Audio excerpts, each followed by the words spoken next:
ஆமா, நான் சிம்புவோட அம்மா எல்லாம் இல்ல, நான் சந்திராதான். எல்லாம் தப்பு தப்பா நீ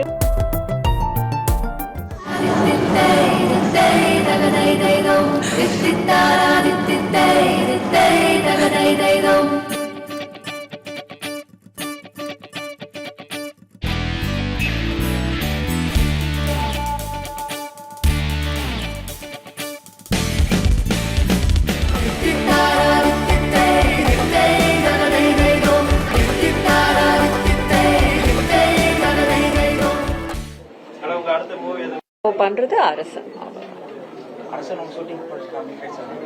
போயிட்டு இருக்கு.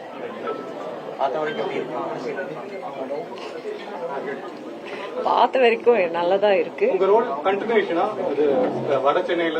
ஆமா, நான் சிம்புவோட அம்மா எல்லாம் இல்ல, நான் சந்திராதான். எல்லாம் தப்பு தப்பா நியூஸ் நீங்களே பரபரப்பா. கண்டிப்பா நான் கிளாரிஃபை பண்ணிக்கிறேன். நான் சிம்புவோட அம்மா கிடையாது, நான் சந்திராதான். ஓகே, அவ்வளவுதான். இல்ல, அந்த இன்னும் ரெக்கார்ட் பண்ணி நாங்களும் பாத்துட்டு இருக்கோம், வேலை பார்த்துட்டு இருக்கோம். அதுல கூடிய சீக்கிரமா ஏதாவது வந்துடும். தேங்க்யூ.